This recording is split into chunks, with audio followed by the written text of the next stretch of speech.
Tudo bem com vocês? Bom, na aula de hoje, continuando a nossa saga sobre os cineastas, dessa vez mais um estrangeiro, a gente vai falar de Quentin Tarantino.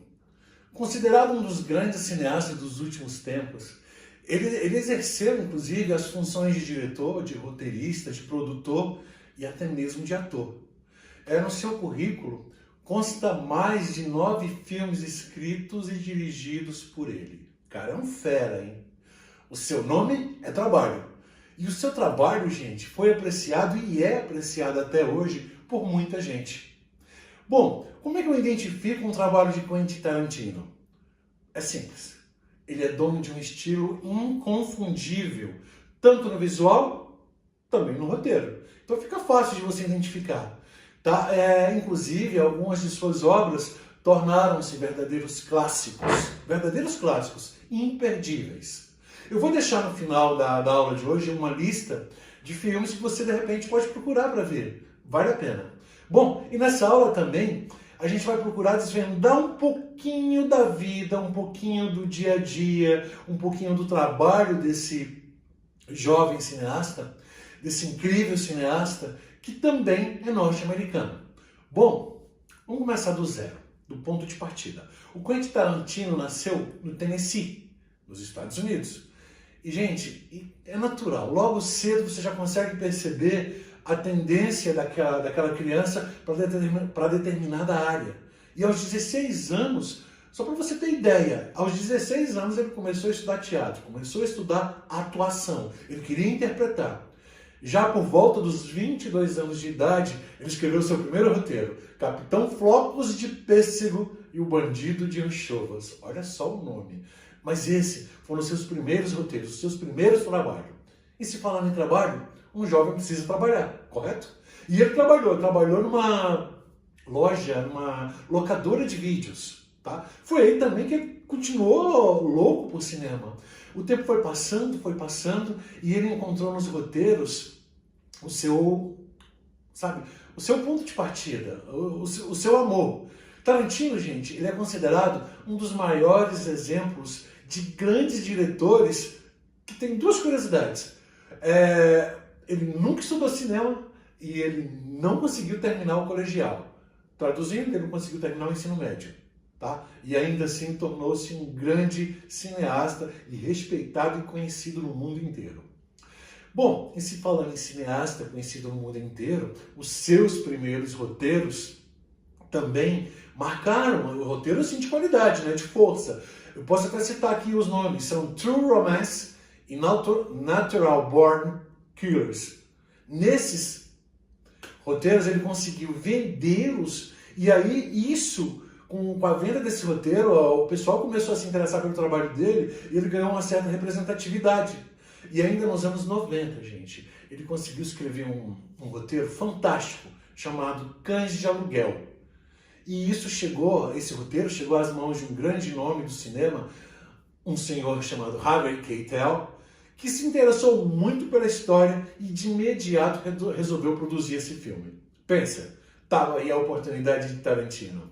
Ele conseguiu com essa oportunidade estrear o seu longa-metragem. Esse filme apresentava alguns traços do estilo dele, consolidado, que viria a marcar a sua carreira na história do cinema norte-americano como diretor e como roteirista. Bom, o tempo foi passando e depois desse roteiro de Cães de Aluguel, outras propostas foram surgindo, oportunidades imperdíveis para se fazer, inclusive, a direção de alguns filmes. Mas, na verdade, o Tarantino acabou optando por fazer uma viagem a Amsterdã, onde ele pudesse trabalhar em cima de um roteiro, de um projeto que era o sonho dele. Tá? Na verdade, é um filme que vocês conhecem muito bem, um filme que está na boca de todo jovem, é Pulp Fiction, Tempo de Violência. Pulp Fiction, Tempo de Violência. Esse filme é considerado um dos maiores sucessos de Hollywood, um dos maiores sucessos da década de 1990. Tá? É imperdível. Quem não viu tem que ver. E logo em seguida a Pulp Fiction, Tarantino produziu Jack Brown, em 1997, que veio seguido de mais 2 projetos também muito conhecido do povo, muito conhecido do mundo, que são, né, Kill Bill Volume 1 e Volume 2. Gente, e aí nesses projetos, nesses roteiros, nesses filmes, ele mostrou que veio, tá? Ele mostrou que veio. O cara realmente tem capacidade. Tarantino também fez um outro filme que muita gente curte, que são os Bastardos Inglórios, em 2009. E logo em seguida não, 2012, ele fez Django Livre.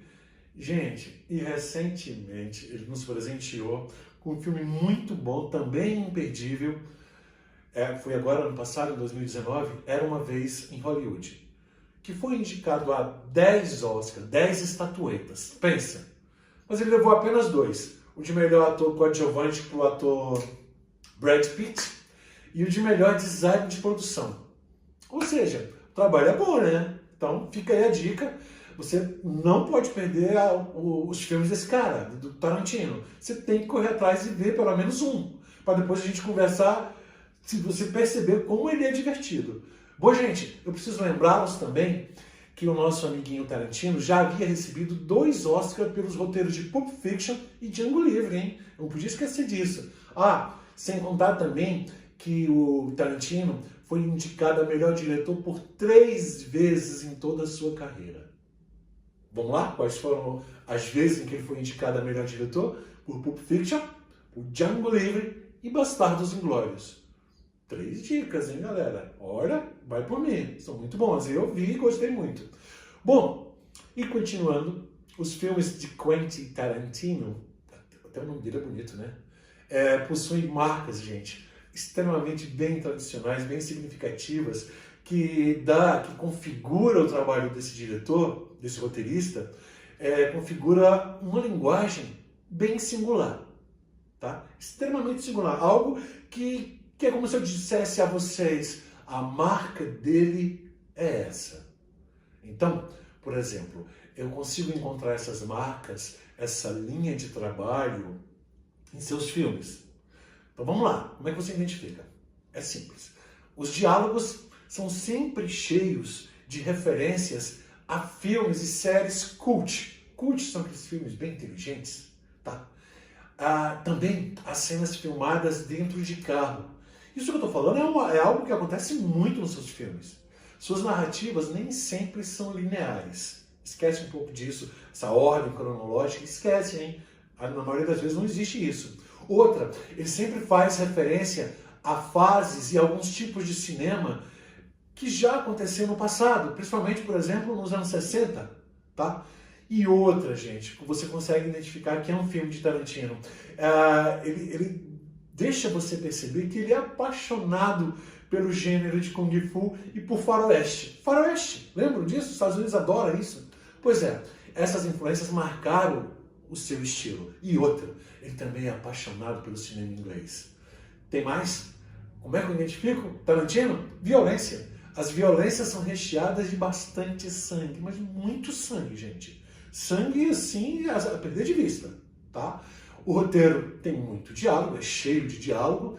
A trama, na maioria das vezes, dos seus projetos, dos seus roteiros, são divididas em capítulos, que isso deixa algo bem marcante no trabalho dele. Ok?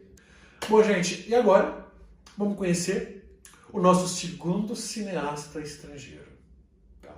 Um cineasta também de categoria, um cineasta com um currículo invejável, extremamente respeitável pelo público norte-americano e pelo mundo. James Cameron é considerado um grande cineasta, é produtor, também é roteirista. Um dos seus filmes mais representativos é o Titanic e o Avatar, que são as 2 maiores bilheterias na história do cinema. O nome dele é James Francis Cameron. Ele é do Canadá. Nasceu em agosto de 1954. E não era diferente dos outros. Em 2001, gente, jovem, né, ele fez Uma Odisseia no Espaço. Um filme de ficção científica que chamou a atenção. E na década de 1970, ele mudou para a Orange County, na Califórnia. E nesse período, ele dividiu os estudos no Fordham College. Com o tempo que ele ficava na biblioteca da Universidade do Sul, ele lia muito sobre roteiros dos filmes, de filmes diversos. James Cameron estudou física, está na Universidade do Estado da Califórnia, mas sua grande sonho era cinema, e a partir de então, o que fazer? Ele decidiu então correr atrás de uma carreira cinematográfica. De início, escreveu vários roteiros. Durante as madrugadas, a fio, trabalhando, estudando. Também trabalhou na função de caminhoneiro, gente, e foi motorista de ônibus escolar. O tempo passou, em 1978, ele dirigiu e escreveu Randall Frakes, um curta de 12 minutos, Xenogenesis, onde ele colocou muita animação, efeitos especiais. E nos anos 80, ele comanda Roger Corman, um grande cineasta. Trabalhou com ele seguiu esse cara.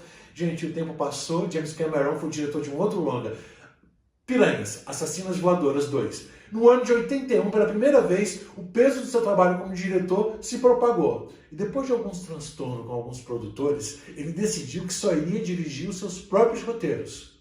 Tempos depois, ele estreou o grande filme Exterminador do Futuro, em 1984, com aquele ator famoso, Schwarzenegger, tá? que interpretou o Cyborg Terminator. Esse filme foi relativamente barato e ainda assim, gente, foi produzido com muitos efeitos especiais, tá? E que mais tarde viria a ser um grande sucesso, que foi dirigido por uma jovem que mais tarde seria sua esposa. Bom, sucesso de público e de crítica, esse filme foi ganhador de vários prêmios. Cameron, gente, ele também assinou Aliens, o Resgate, um outro clássico do cinema norte-americano, de 1986. Nesse projeto ele foi diretor e roteirista. Recebeu indicações para o Oscar e ganhou 2. Melhor efeito especial e melhor direção de som.